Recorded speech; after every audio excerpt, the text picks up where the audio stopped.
ओम 20वें अध्याय में ज्ञान योग, कर्म योग और भक्ति योग बताया जा रहा है।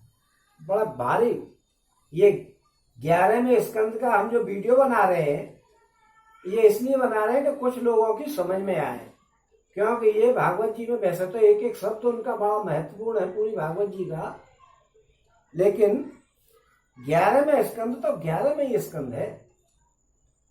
जैसे श्री रामचरितमानस में उत्तरकांड, ऐसे ही इसमें ये 11वें स्कंद दोनों की टक्कर है।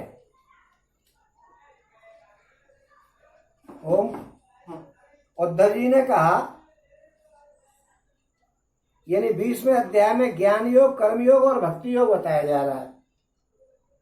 ओम उद्धव जी ने कहा कि हे कमल नयन, आप सर्वशक्तिमान है, आपकी आज्ञा ही वेद है, उसमें कुछ कर्मों को करने की विधि है और कुछ के करने का निषेध है। ओम यह विधि निषेध कर्मों के गुण और दोष की परीक्षा करके ही तो होता है। ओम वर्ण आश्रम भेद, प्रतिलोम और अनुलोम रूप वर्ण संकर, कर्मों के उपयुक्त और अनुपयुक्त द्रव्य, देश, आयु और काल तथा स्वर्ग और नरक के भेदों का बोध भी वेदों से ही होता है।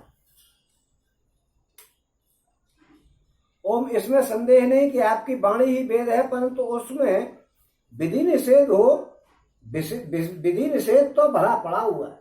वेदों में विधि और निषेध भरा पड़ा हुआ कि ये काम करो तो इस तरीके से करो, ये ऐसा विधान पड़ा हुआ है उसमें। ओम यदि उसमें गुण और दोषों में भेद करने वाली दृष्टि नहीं हो तो वो प्राणियों का कल्याण करने में समर्थ होगा कैसे? प्राणियों का कल्याण कैसे कर देगा फिर वो, यदि उसमें उनमें गुण और दोषों में भेद करने वाली दृष्टि नहीं हो तो वो प्राणियों का कल्याण करने में समर्थ कैसे होगा? ओम हे सर्वशक्तिमान परमेश्वर, आपकी वाणी वेद ही पितर, देवता और मनुष्यों के लिए श्रेष्ठ मार्गदर्शक का काम करता है, क्योंकि उसी के द्वारा स्वर्ग और मोक्ष आदि अभीष्ट वस्तुओं का बोध होता है। इस श्लोक में भी किसका कौन सा साध्य है और क्या साधन है, इसका निर्णय भी वेदों से ही होता है। ओम हे प्रभु, इसमें संदेह नहीं कि गुण और दोषों में भेद दृष्टि आपकी वाणी वेद के ही अनुसार है। गुण और दोषों में जो भेद है वो आपके वेदों के ही अनुसार है। आप हमसे ये मत कहना कि हमारे अनुसार है। ओम किसी की अपनी कल्पना नहीं है, परंतु प्रश्न तो यह है कि आपकी वाणी ही भेद का निषेध भी करती है। आपकी वाणी आगे चल के जो कह देती है भेद है ही नहीं। ओम ये विरोध देख करके मुझे भ्रम हो रहा है कि आप कृपा करके ये बताइए कि ये भ्रम क्यों हो रहा है, इस भ्रम को मिटाइए। आप कभी कहते हो कि ये भेद है और कभी कहते हो कि भेद है ही नहीं, तो इसको भेद को, मेरे को भ्रम को मिटाइए। आप कृपा करके ये मेरा भ्रम मिटाइए।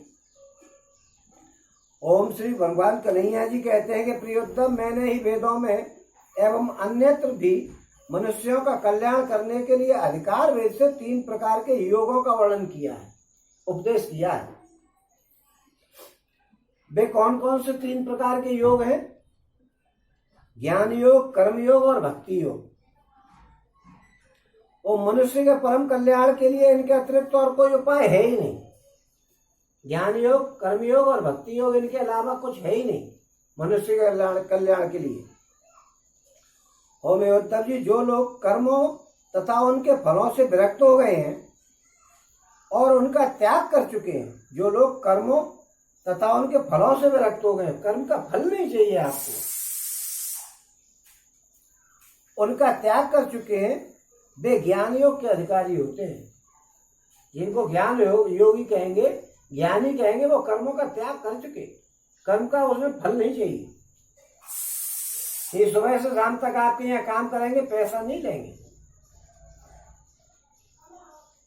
और इसके अतिरिक्त, इसके विपरीत, जिनके चित्त में कर्म और उनके फलों से वैराग्य नहीं हुआ है, उनमें दुख वृद्धि नहीं हुई है, वे सकाम व्यक्ति कर्मयोग के अधिकारी होते हैं। कर्मयोगी कौन होता है? काम करेगा और कुछ न कुछ तो चाहिए। जिनके चित्त में कर्मों और उनके फलों से वैराग्य नहीं हुआ है, उनमें दुर्बुद्धि नहीं हुई है, वे सकाम व्यक्ति कर्मयोग के अधिकारी हैं। और जो पुरुष न तो अत्यंत विरक्त है और न अत्यंत आसक्त ही है, तथा किसी पूर्व जन्म के शुभ कर्म से सौभाग्यवश मेरी लीला और कथा आदि में उसकी श्रद्धा हो गई है। देखिए, पूर्व जन्म के कर्मों के अनुसार ही भगवान की लीला और उनमें श्रद्धा होती है।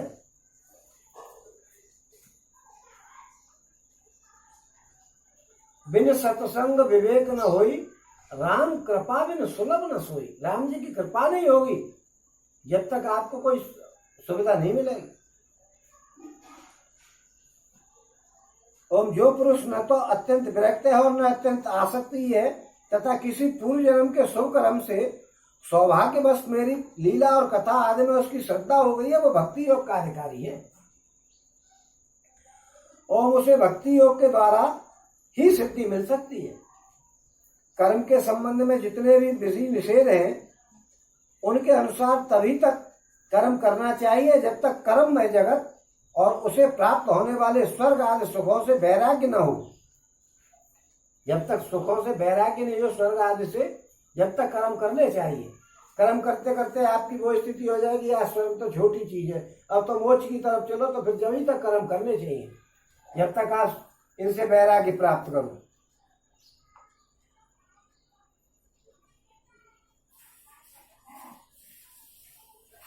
अथवा जब तक मेरी लीला कथा के श्रवण कीर्तन आदि में श्रद्धा नहीं हो।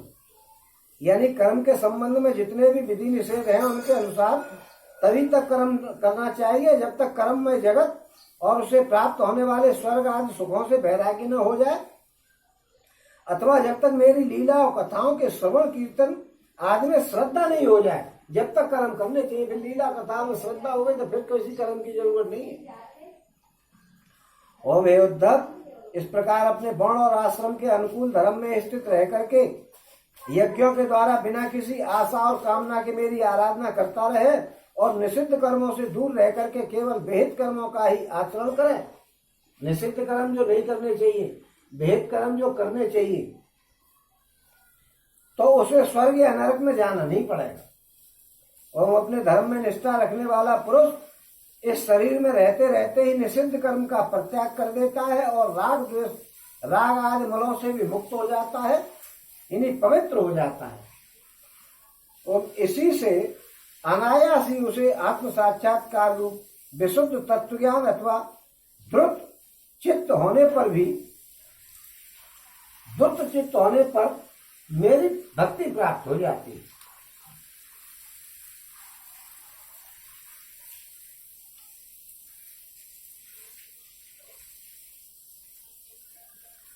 और यह विधि निषेध रूप कर्म का अधिकारी मनुष्य शरीर बहुत ही दुर्लभ है। ये विधि निषेध का, ये विधि निषेध रूप कर्म जो है, उसका अधिकारी जो मनुष्य का शरीर है, बड़ा मुश्किल से मिलता है। बड़े भाग्य मानुष तन पावा। और स्वर्ग और नरक दोनों ही लोकों में रहने वाले जीव इसकी अभिलाषा किया करते हैं। स्वर्ग में और नरक में रहने वाले, नरक वाले कौन से होते हैं? जो गधे वगैरह पशु पक्षी जो होते हैं नरक वाले, और स्वर्ग के देवता ये उम्मीद किया करते हैं कि हमें मनुष्य का शरीर मिल जाए तो हम मोक्ष प्राप्त कर लें। मनुष्य शरीर का केवल एकमात्र उद्देश्य है मोक्ष प्राप्त करना। और ये स्वर्ग और नरक दोनों के ही लोकों में रहने वाले जीव इसकी अभिलाषा किया करते हैं, क्योंकि इसी शरीर में अंतःकरण की शुद्ध होने पर, इसी शरीर में अंतःकरण की शुद्धि होने पर ज्ञान अथवा भक्ति की प्राप्ति हो सकती है। स्वर्ग अथवा नरक का भोग प्रधान शरीर किसी भी साधन के उपयुक्त नहीं है। ओम बुद्धिमान पुरुष को न तो स्वर्ग की अभिलाषा करनी चाहिए और न नरक की अभिलाषा करे। और तो क्या, इस मनुष्य शरीर की भी कामना नहीं करनी चाहिए, क्योंकि किसी भी शरीर में गुण बुद्धि और अभिमान हो जाने से अपने वास्तविक स्वरूप की प्राप्ति के साधन में प्रमाद होने लगता है। प्रमाद यानी घमंड, खोपड़ी खराब। और यद्यपि यह मनुष्य शरीर है तो मृत्युग्रस्त ही, परंतु इसके द्वारा परमार्थ की यानी सत्य वस्तु की प्राप्ति हो सकती है। साधन धाम मोक्ष कर द्वारा। ओम बुद्धिमान पुरुष को चाहिए कि यह बात जानकर के मृत्यु होने से पूर्व ही सावधान होकर के ऐसी साधना कर ले जिससे वो जन्म मृत्यु के चक्कर से सदा के लिए छूट जाए और मुक्त हो जाए। ओम, यह शरीर एक वृक्ष है, इसमें घोंसला बना करके जीव रूपी पक्षी निवास करता है। इसे यमराज के दूत प्रतिक्षण काट रहे हैं। जैसे पक्षी कटते हुए वृक्ष को छोड़ करके उड़ जाता है, वैसे ही अनायास जीव भी इस शरीर को छोड़ करके मोक्ष मार्ग का भागी बन जाता है। परंतु आसक्त जीव दुखी भोगता रहता है। जो आसक्त रहता है वो जीव दुखी भोगता रहता है। ओम, हे प्रियोद्धव, ये दिन और रात क्षण क्षण में शरीर की आयु को क्षीण कर रहे हैं। ये मत समझना कि जल्दी से वो दिन आ जाए तो हम अच्छा काम कर लें, आपकी आयु क्षीण हो रही है।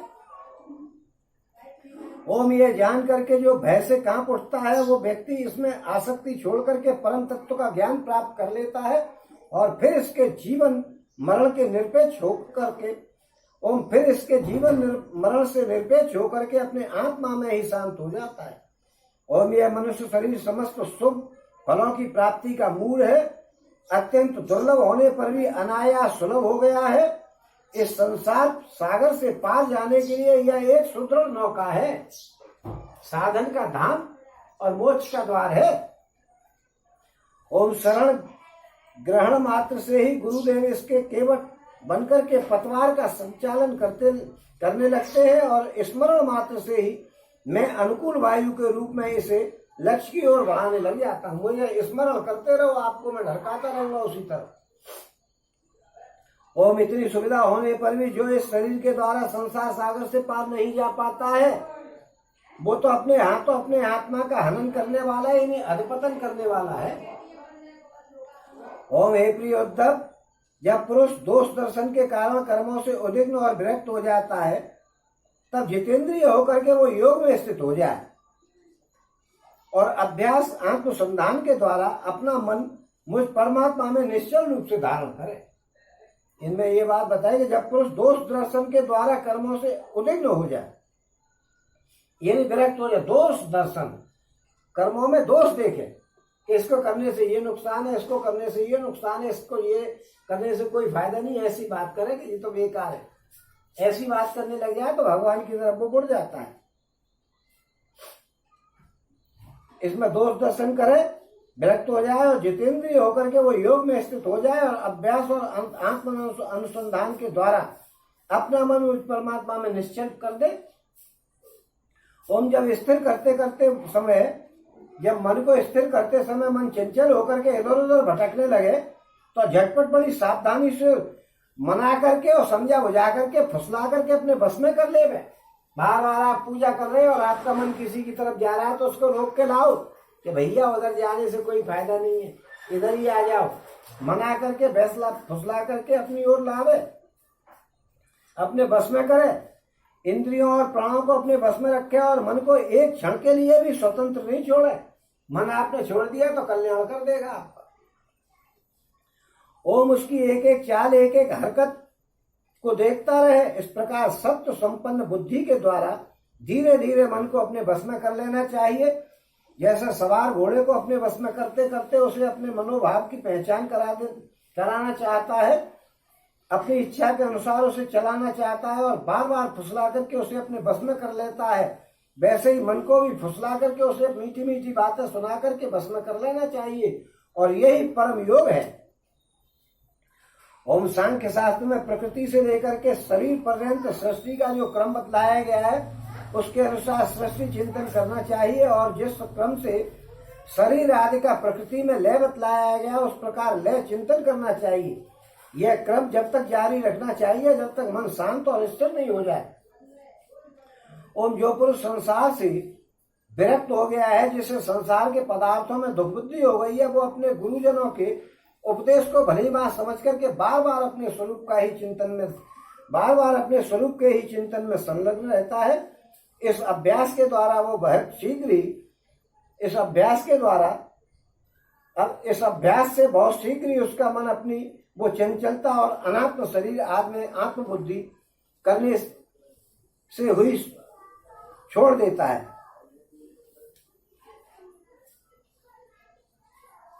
इस अभ्यास से बहुत शीघ्र ही उसका मन अपनी वह चंचलता जो अनात्म शरीर आदि में आत्मबुद्धि करने से हुई है उसे छोड़ देता है चंचलता को। ओम यम नियम आसन प्राणायाम प्रत्याहार धारणा ध्यान समाधि आदि योग मार्गों से वस्तु तत्व का निरीक्षण परीक्षण करने वाली अविद्या आत्मविद्या से तथा मेरी प्रतिमा की उपासना से अर्थात कर्मयोग ज्ञान योग और भक्ति योग से मन परमात्मा का चिंतन करने लग जाता है और कोई उपाय नहीं है इसके अलावा कोई उपाय है ही नहीं।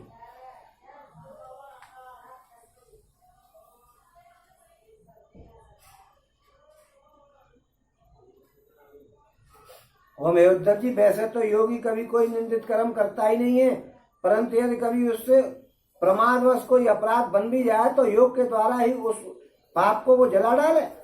कृष्ण चंद्रायण आदि दूसरे प्रायश्चित कभी नहीं करे, योग के द्वारा जला डाले। कृष्ण चंद्रायण आदि व्रत नहीं करे, अपने अपने अधिकार में जो निष्ठा है वही गुण कहा जाता है। इस गुण दोष और विधि निषेध के विधान से ही यही तात्पर्य निकलता है कि किसी प्रकार विषय आसक्ति का परित्याग हो जाए, क्योंकि कर्म तो जन्म से ही अशुद्ध है, अनर्थ के मूल है। शास्त्र का तात्पर्य उनका नियंत्रण यानी नियम ही है। जहां तक हो सके प्रवृत्ति का संकोच ही करना चाहिए। साधक को समस्त कर्मों से विरक्त हो गया हो, जो साधक समस्त कर्मों से विरक्त हो गया हो उसमें दुर्बुद्धि रखता हो, जो साधक समस्त कर्मों से विरक्त हो गया हो उनमें दुर्बुद्धि रखता हो, मेरी लीला कथाओं के प्रति श्रद्धा लू हो और यह भी जानता हो कि सभी भोग एवं भोग वासनाएं दुख रूप हैं, किंतु इतना सब कुछ जानकर भी जो उनके परित्याग में समर्थ न हो, उसे चाहिए कि उन भोगों को तो भोगने में, परंतु उनमें सच्चे हृदय से दुखजनक समझे, भोगों को भोग ले अगर नहीं छोड़ पा रहा है तो, लेकिन उनको सच्चे हृदय से दुख में समझे। और मन ही मन उनकी निंदा करता रहे, उसे अपना दुर्भाग्य समझे कि मुझे इन सुखों को भोगना पड़ रहा है, ये मेरा दुर्भाग्य है, क्योंकि उनका जो परित्याग नहीं कर पा रहा है तो सुखों को भोगे, लेकिन उनमें दुख बुद्धि रखे और मेरे बड़े प्रेम से मेरा भजन करे। और साथ ही इस दुविधा की स्थिति में छुटकारा पाने के लिए श्रद्धा दृढ़ निश्चय और प्रेम से मेरा भजन करें।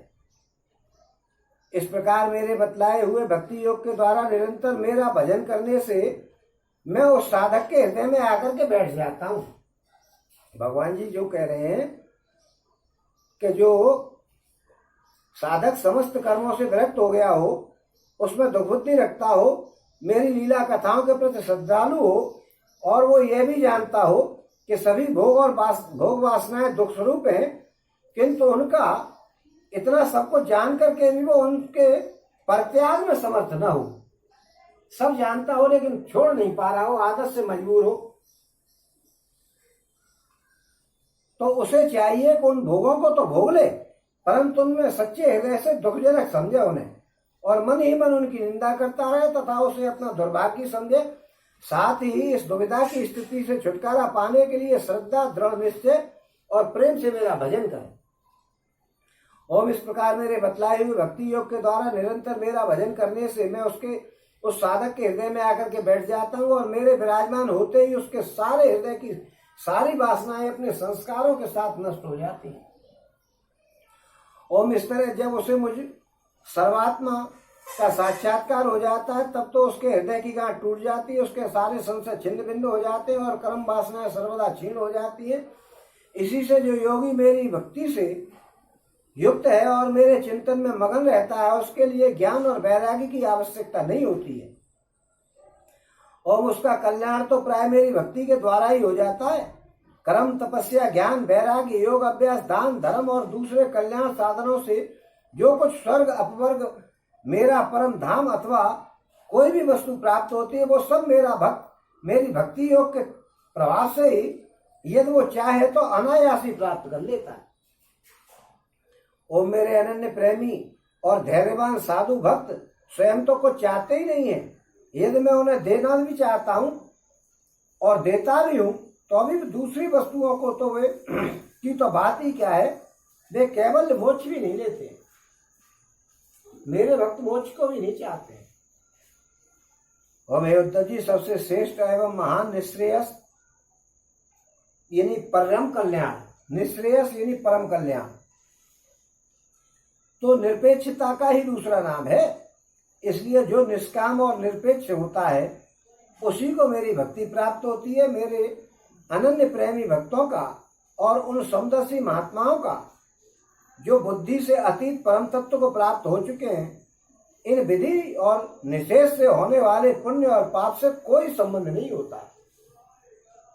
इस प्रकार जो लोग मेरे बतलाए हुए इन ज्ञान भक्ति और कर्म मार्गों का आश्रय लेते हैं वे मेरे परम कल्याण स्वरूप धाम को प्राप्त होते हैं, क्योंकि वे ब्रह्म तत्व को जान लेते हैं। और यहाँ पे आकर के 20वां अध्याय समाप्त। बोलो श्री कृष्ण भगवान की जय, बोलो श्री कृष्ण भगवान की जय, बोलो श्री कृष्ण भगवान की।